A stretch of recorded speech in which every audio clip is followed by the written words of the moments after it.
The weightlifting scoop is on again. We are here with Travis Cooper and Jacob Tsypkin. Hi. Jacob Tsypkin, all the way from California. Yep. How's the weather here? How does the weather here differ from California? It's hotter. Where I live is it's pretty chilly, so this is nice. Well, where at in California exactly are you from? We're on the Central Coast in Monterey. It's about 2 hours south of San Francisco. Okay, so a little south of Cal Strength, where Glenn was at before. Yeah, about an hour and a half. You used to train occasionally at Cal Strength, is that right? Because I remember... like every Friday, right? Yeah, I would come up every Friday, drive up from Monterey. 2-hour drive? About 90 minutes, yeah. Okay, well that's dedication. I didn't know that you were so far away. I thought you were right by San Ramon, where Cal Strength is at, so... Yeah, a little ways. Cool. Wasn't bad, though. Yeah, so South Carolina, North Carolina, where we're at, it is hot. Glenn's sweating his ass off over here. I am sweating my ass off. I am not exaggerating. It's not, I've seen hotter. It's not totally miserable here. I mean, it's decent. It's nice enough. I actually went for a jog yesterday. What? A jog? Whoa. I think it's a soft J. It wasn't too bad. Yeah, training this morning, I have to say, it was crazy hot, but you know what? I love the heat. So by me saying that, I'm not complaining. I'm actually very happy that we get to sweat a little bit during training. I think my training goes better. I stay warmer. My squats go better. I can't really describe it, but I'm excited for this time of year. What exactly brings you down here, Jacob? Well, we got a real good lifter out in Monterey named Ariel. So Glenn, the team, invited her to come train for a week, and I'm just out here kind of tagging along, not being particularly useful, but figured I could hang out in the gym for a week. So she's coming out here to train to do the meet this weekend. Yeah, so we do have that tryout this weekend, so I guess this is Glenn's opportunity to give his little scoop on the tryout. Well, I don't know if there's a scoop necessarily, but we certainly would like to encourage everybody that can come to the tryout to come.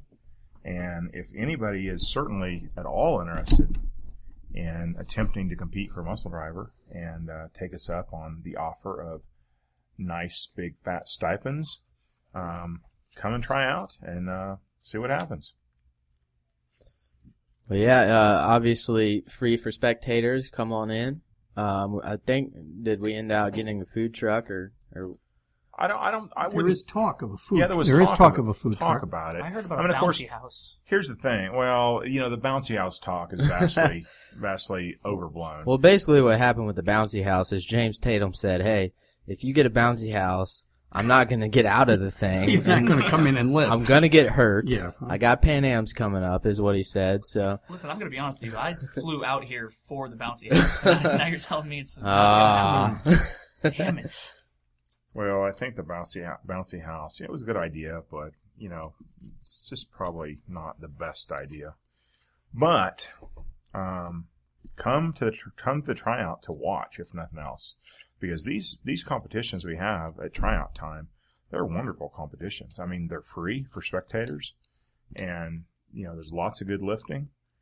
And somebody always does something really unusual and kind of lights it up. And I expect that to be maybe Caleb this time. He's going to do something crazy.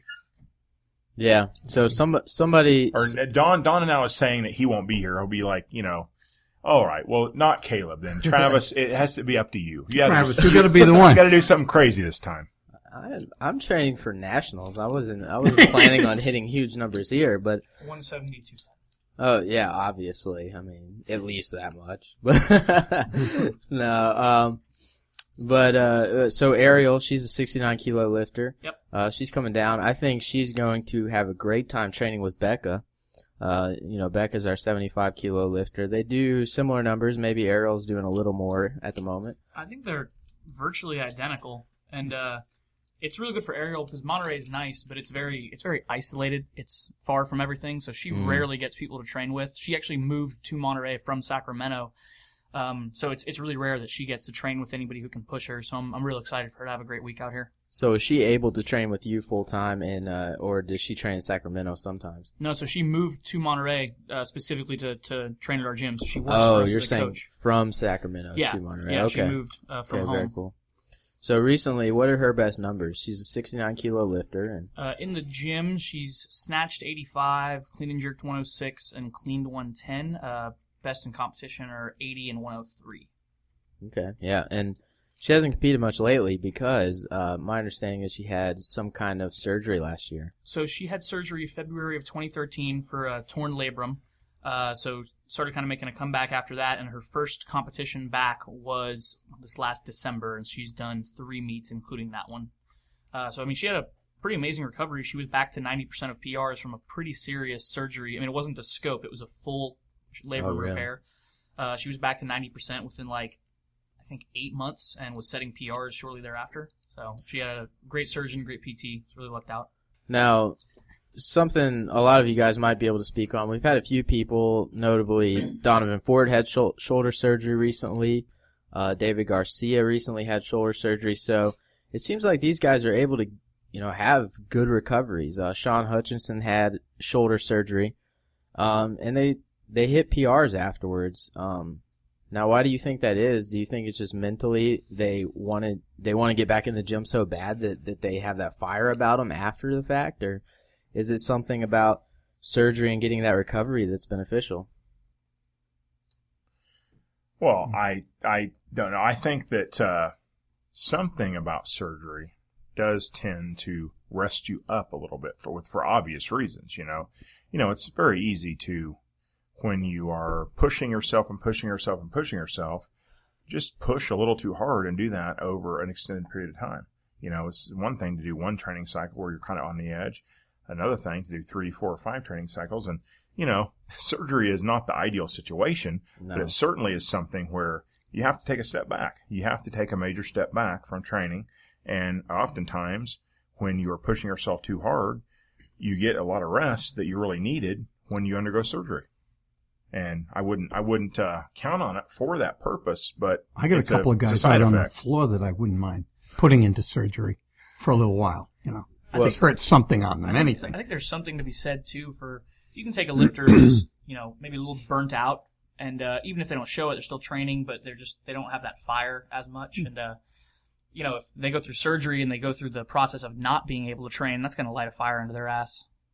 Yeah. Yeah, and I think, too, I think over the years, I think we'd all agree that athletic surgery has gotten better at doing what they're supposed to do. I went through it with Cheryl Hayworth years ago. I don't think she ever completely recovered, but on the other hand, I don't know whether that was necessarily because of the surgery. I think although she had the Tommy John elbow surgery, which are, matter of fact, not many lifters had ever come back and actually had that surgery and come back from it. She came back and made another 2 Olympics. She didn't ever do the same numbers she had done. But again, that can be a number of factors as far as training availability, too. I think that's part of it. The surgeries is just, and the recovery, the emphasis on the types of recovery and how good people are now at helping people recover from these things has had a lot to do with that as well. Yeah, physical therapy is in reality, it's a relatively new field, and it's growing quickly. It's getting a lot better.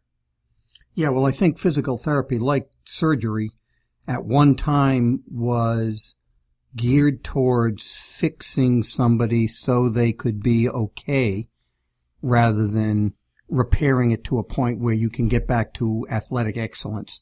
And I think, when there are more places that when they have athletes come into them now, they know what the athlete wants. They don't want to just be walking around. They want athletic excellence. And I think we see time and time again athletes come back from what used to be pretty much career-ending injuries, Achilles tears, ACL tears, elbows, shoulders, all these things that used to be pretty much hang it up and, go sell life insurance. Now the guys are getting back on the field. Well, I just kind of wanted to bring this up for a couple different reasons. One, because, when you're in a sport, as the sport grows, the more people that do it, the more people are going to get hurt. So it's just kind of somewhat of an inspirational thing. Like, look, if you have an injury, it's not the end of the road. You can recover. That's one piece of it. And then another piece of it is like kind of why people make more progress. Because sometimes I mean, it'll be interesting to see, but you got these two guys at the OTC. You know, it'll be interesting to see what numbers they hit when they get back, because sometimes I see people get hurt, they have to have surgery, their teammates get to train the whole time through, and then this person that had surgery actually ends up making more progress over the next 2 years than the person who didn't have surgery, which it is interesting for whatever reason that might be. I think a lot of it is mental, though. I don't think it's as much physical because, like they say, you don't realize what you have until you don't have something anymore. So when you can't train anymore, you appreciate it more, and you really get that fire going. Absolutely. Yeah, it really brings to the front of your mind that I've got a limited time here as an athlete, and maybe I better focus down a little bit. You know, it really it does that. So Jacob, your niche is kind of working with competitive CrossFitters. Is kind of what you were telling me. Yeah, so I got into weightlifting through CrossFit, and I coach competitive weightlifters as well now. But CrossFit is definitely my specialty, with weightlifting being kind of a subspecialty within that. So competitive CrossFit very specifically. So you're definitely interested in coaching high-level weightlifters, but it just so happens that you're coaching more high-level CrossFitters at the moment. Well, I own a CrossFit gym as well as run a website with programming for competitive CrossFitters. So that's how I got into weightlifting in the first place. Okay, yeah, I didn't know that. I mean, I knew of it after I got to know you when I was in California, but I didn't know that you had owned the CrossFit gym previous to that. Now, how do you see weightlifting fitting into the puzzle of CrossFit now, making a competitive CrossFit athlete, and how have you seen that change over the past few years? It's been kind of interesting. 5-6 years ago, I remember distinctly, actually, in 2009, a guy named Jeff Leonard, who's from around San Ramon, he snatched 240 pounds at the CrossFit Games, and everyone lost their minds. It was just, it's 109 kilos. That was ridiculous. Yeah. And now, of course, top guys, you're not going to be a top-level Games contender unless you're at least in the 125 to 130 range. Some of the better, the top guys are close to 140. And it's interesting, we've seen this kind of wave where we didn't know anything about weightlifting to getting, as a whole, CrossFit got a lot better at weightlifting, and now I actually see it, in some cases, weightlifting and strength in general being overemphasized in the training of competitive CrossFitters to the detriment to other qualities. But definitely, we've seen weightlifting is clearly crucial, both as a training tool and because it's a contested event. We know there's going to be heavy snatches or clean and jerks, if not both. We know there's going to be high rep snatches and clean and jerks, so it's definitely a crucial component. Now, that is something interesting that you said, is coming from someone who's so passionate about weightlifting, you're saying that some people are now training strength too much to become a competitive CrossFitter. CrossFit is an endurance sport. People don't like that because they don't want to be associated with marathoners, but CrossFit is an endurance sport. You look at a guy like Froning, whose best back squat is listed at 445 pounds. That's a decent back squat for a guy weighing 200 pounds, but didn't you squat 455 for a triple when you were like a sophomore in high school? Yeah. 445 is a respectable squat for a 195-pound athlete, but it's not a strength athlete squat by any means. Mm-hmm. On the other hand, I've heard, this is hearsay, but that he's squatted sets of 20 with like 375, 385. That's like 85 or more % for a set of 20. It's believable. And that's what CrossFitters do. Now, obviously, strength is crucial, but we definitely see now, because strength is way more fun. Like, squatting and snatching and clean and jerking is more fun than going for 30-minute runs.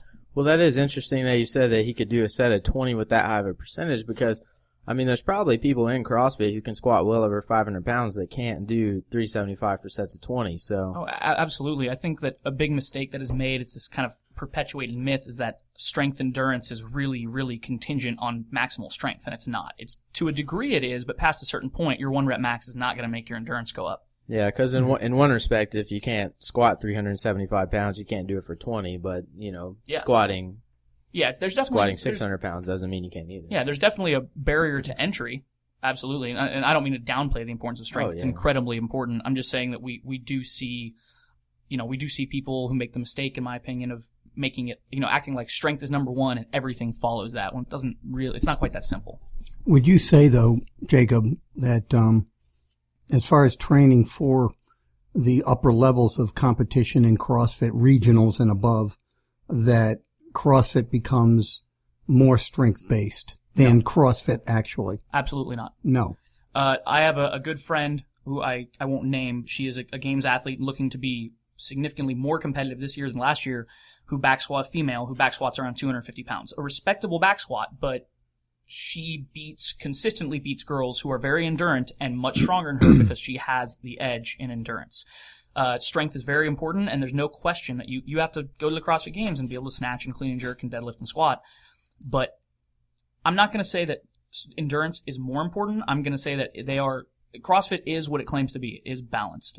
And of course, some people are going to need to work on strength more than others, vice versa. Yeah, maybe I didn't put that right, but what I'm saying is, do you think the contests at the CrossFit Games are more strength balanced than CrossFit really is? Got it. I think that's tough because it's really hard to define, like, what is CrossFit. If you go to 20 different gyms, they're going to look very different. Yeah. In my gym, our regular clients squat, deadlift, snatch, clean and jerk, or do some kind of heavy press every day. Mm-hmm. You might go to other gyms where it's a lot more endurance. So it's hard to say, like, what CrossFit is. For what I look at, I think that the CrossFit Games, to some extent, exemplifies what CrossFit should look like. It should be totally balanced. Whether that actually happens in the real world is another question, but I think it's a good balance of strength, endurance, and all those qualities. So I think 5 years ago, would you say that people were underutilizing strength, and then today they're kind of like the trend has been more strength, and we're kind of reaching that point where we're past the diminishing returns? Absolutely. 5 years ago it was you'd have a 5x5 squat thrown in at random. There was not really any progression. It wasn't intelligently done. Well, I think one of the things that we're starting to look to now, and this has been happening for the last 3-4 years, is people are finding out about programming, the correct programming. I mean, you can't be random with strength. You just can't. Sometimes that works when, you go to figuring out a skill movement or some things. I mean, if you go in the gym and pop off a set of muscle ups or a set of double unders or something every 6 hours or something, you can do that.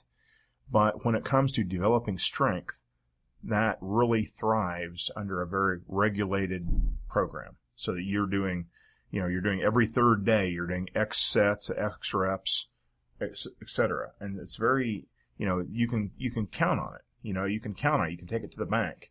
It stays the same over a week, over a month, et cetera, et cetera. It's just very regular. Yeah, people are starting to find that out more and more, that strength is something that does not thrive if it's just, done here and there. Yeah, well, and the problem is, we talk about the CrossFit Games unknown, unknowable. It's really not. It's undetermined, but we know when we're going to compete. We have a basically good idea of what the events are.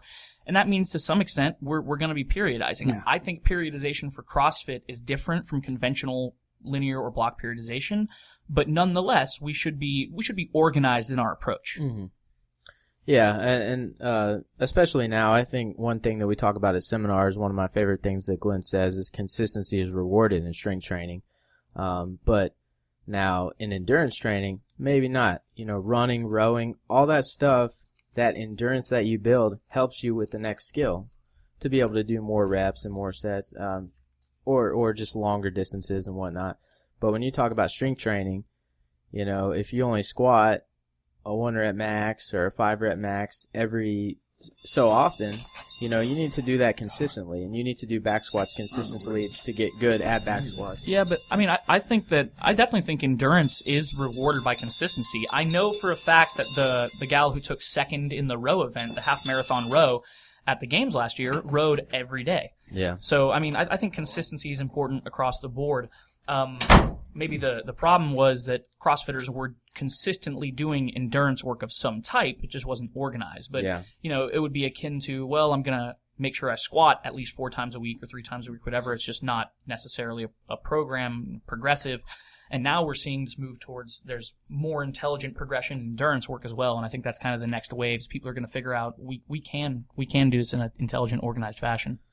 Yeah, and that is interesting. I think certainly. Obviously there's a competitive season. You have the 5 weeks of the Open, and then you have regionals a few weeks after that, maybe like 5. Depends on your region. Depends on your region. And then you got the games 5-6 weeks after that. So obviously the people who are going to these competitions are not within those 5 weeks doing random workouts at their gym. I wouldn't think anyone is anyways. You might find one or two. Those are the exception. But guys like Rich Froning and stuff like that, I mean, they're definitely planning. Well, Froning's an interesting case because he claims to auto-regulate everything. But, I mean, you definitely get those athletes who are just kind of savants who, even though, like, I'm sure if we took a year-long analysis of Rich's training, even if it's true that he came in every day and just decided what he was going to do, I'm certain we'd find patterns. I'm 100% certain we would find some kind of patterns. Oh, yeah. I mean, he's not sitting there with a bingo. Hopper? Yeah, he's not sitting there pulling out exercises and reps. You know, he is maybe auto-regulating it, but there's some method to the madness. Yeah, there's patterns. There's patterns for sure. By the way, they literally did that at the first CrossFit Games. Yeah, that's awesome. Mm-hmm. Yeah, I know. I have a lot of friends that went to the first CrossFit Games, and they tell me about it and how the original CrossFit gym worked, and it's pretty cool. If it would be a lot of fun to be a part of a group like that. Yeah, the first Games was basically a backyard barbecue. Mm-hmm. There was like 35 men and 15 women competing, something like that. You just signed up when you got there. It was pretty cool. Yeah, now those people get to say that they compete at the CrossFit Games. It's a pretty cool, notable thing to say.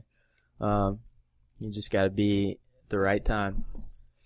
So you're going to be here till Sunday. Yep. And Ariel's going to be here till Sunday. And so already this morning, her and Becca were training together. It was a lot of fun to see. Just they seem to hit it off pretty well. So I think they're going to have a good week of training. Hopefully we'll get some videos for you guys to see. Yeah, like I said, I mean, just great for Ariel to be out here with some people who can push her and be in that team environment, which she doesn't get in Monterey. Mm-hmm. I mean, it helps Becca, too, because, Morgan and Becca train together, but, there is only 2 girls out here, so there's a lot of guys, and we do try to have contests where we even it out. We do it based on percentage of max and stuff like that, but it does make it tough when those girls don't have anyone to directly compare themselves to sometimes. Yeah. Yeah, we got to fix that. Yeah, well, we're working on it. We're working on it. Yeah, so next week and the few weeks after that definitely shouldn't be a problem. Yeah. There's going to be a lot of telephone calls. There's a lot of look, a lot of video. A lot of telephone There have calls. been some telephone calls There already. will be more. There will be more. I've already had at least one coach in this country pissed at me because I didn't notify him before talking to his athlete. I'm pretty sure you've got more than one coach in this country. Oh, well, pissed no, at I you. mean, one more, other than the ones that are already pissed at me. Oh, But that's, got it. that's a pretty much, quite a group. But, yeah, I apologize. I told his athlete to apologize for me because the USAW gave me bad information and told me the athlete was self-coached. She's a CrossFitter and, who knew? Who knew? USAW. Yeah, well, evidently not. they didn't know. They didn't know. Which isn't not Well, a big, it not a is big- They're just hard trying to know get Dawn in who- trouble. Who Yeah. is coaching every single athlete, and it's definitely not necessarily Well, the case. the main thing that you want to do is, you want to be above board. And that Yeah. means, tell people when you contact an athlete, both the athlete and their coach, if you know who their coach is, what you're doing, what you're trying to accomplish. Are you recruiting them? Or, et cetera, et cetera. Just tell people up front all the things that they need to know, and no one really has any right to get mad. be professional. Be professional, yeah. Oh, yeah. It's a Exactly. wild notion. Well, for USAW people it is. Oh, come on now, Don. Sorry. I hope they don't get mad at me. Well, they're going to. They already are, so it doesn't Well. make any difference. Well. Well, anyways, what you guys got any plans being in Charlotte, new city? Mostly just for Ariel. I mean, it's just training. Mhm. I got some friends who live around here, so hopefully I'll see some buddies of mine. But mostly just going to be here in the gym. What Hoping to friends do you have? people who know me. Is that a better phrase? Yeah, that certainly is a better phrase. I've got Well, it's a more realistic phase. I've got phrase. Dawn. Yeah, you have Dawn. But yeah, I mean, mostly just training. I'm hoping to hang out at the gym, learn as much as I can while I'm here. Yeah. Sounds good. You know what's going on with me now? What's that, Coach? I'm on my 3rd day of no. Oh, that's Yeah. right. Oh. No dip, 3 days. I talked about it on air on the podcast about 2 months ago and announced that I was stopping dipping. We're keeping them away from sharp objects. Exactly. I want to, run electricity through my body. I mean, I've dipped for a long, long time. And you told me 17, 18 years. 17, 18 years I've dipped. And that's why he's so pissy today. Well, I am kind of a dick today. But, I did that for, a lot of years. And I will be honest, completely honest, and say that the last couple of years, several years that I dipped, I even dipped at night. I mean, I had dip in my mouth when I was in bed. You slept with it overnight. I slept with it. Let's put it out there. Mouth. True story. I slept with a dip in my mouth. I cannot believe that. That seems dangerous. That was kind of a 24-hour drip, 24-hour nicotine drip. And if you can't get violently addicted, if you have a drip going, I don't know how to do it. You just can't get addicted. You're a failure at being addicted. You're a failure at being an addict. It certainly hasn't been easy. It hasn't been easy. I mean, I started about 2 months ago, and obviously the impetus was having a stroke and knowing that I needed to do whatever I could to get my blood pressure down. And, to that end, I've been doing, obviously I lost a bunch of weight. Number 2 is I've been rowing a good amount, trying to increase my fitness there. And the third thing was stopping dipping. And after dipping for so long, the better part of 20 years, I knew it was going to be very, very hard. And I basically took 2 months to stop. And I tried to stop very gradually. And I basically I tried the, nicotine gum and things like that, and eventually I kind of found that the only thing that was going to work was just taking a smaller and smaller amounts of dip every time I went to get a dip. And, I started out where I was making a can of dip last basically three dips. And eventually it was like I was making a can last 5 dips and then making a can last 2 weeks and, gradually cut it down until here within the last week or so, I was basically using an infinitesimal tiny amount. Infinitesimal. Yeah, That's yeah. Well, that's SAT word of the day. Yeah. One of those. Saturday was the day that I had my last dip, and I feel, a little on edge, but livable. I haven't murdered anybody yet. And again, those of you who are coming up to this competition Saturday, don't say anything argumentative to Glenn. Just be nice. I feel like yesterday was probably the worst. Yesterday was the worst. I think today, just because I've had a little more active mind today, I'm at the gym, I'm in practice, things like that give me something to focus on and to get out of my head, out of the wanting dip thing. So it's been a little easier today. I think hopefully this is Monday. Give me 2 or 3 more days. Hopefully the edge will be off by then. And we picked the perfect week to come out here. Is basically what happened. Exactly. What I want to know, Glenn, is are you training for the CrossFit Games? Because that's kind of what it sounds like. No. I'm training to be alive. Basically, there you go. I mean, I had a real health scare. I mean, I was in a coma for quite a while, and to tell you the truth, the doctors that were with me through the stroke and whatever, really, the story they tell is that somebody that didn't really expect to live through it. And so I feel like, the fact that I lived through it and was lucky enough to live, I need to try not to screw it up now. I got this far, and so I am trying to do what I can to maintain my health as far as blood pressure, things like that. And obviously dipping is a big part of that. And, obviously exercise, aerobic type of exercise, things that will keep my heart healthy and all that. I'm not trying to be a CrossFitter. I'm just trying to maintain my health as well as I can. I think we can convert him. How much how much are you going to do on the squat today, Glenn? I'm probably going to do 95 kilos for 10 reps. 10 reps. Yeah. It's a big set. It's a rep day. Yeah. So as Glenn is on his health kick, giving this huge spiel about how he's trying to change his life, Don is sitting right here in front of him. Eating candy, you son of a bitch. God damn. It's Starburst. It's basically Starburst. fruit. It's basically fruit. Starburst. Yeah, well, I'm not offering you any, though. See, Well, that's good. Whoa, screw you. So Want you're, one? No, I don't. I So take you're- an Altoid, but I'm not taking any Starburst. See, I've got Altoid. I already gave him an Altoid. Well, yeah, Dawn already gave me an Altoid, and that was very appreciated. I mean, anything that I can put in my mouth right now is good. It's like Well. peppermint. It's like peppermint tobacco without the tobacco. Without the tobacco. There you go. There you go. Well, anyways, we got to get to training. We're going to have Jacob all week, so hopefully we'll get at least one more podcast done. That being said, please send us some questions to the weightliftingscoop@gmail.com, at WLiftingScoop on Twitter. You can send them to Jacob. What is your Twitter? I think it's just at Tsypkin. I don't use Twitter very much. Jeez.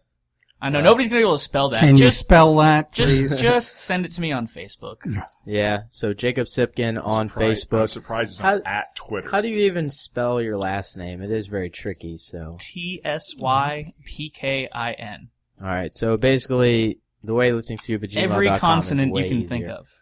Anyways, we will see you guys later on in the week. Later.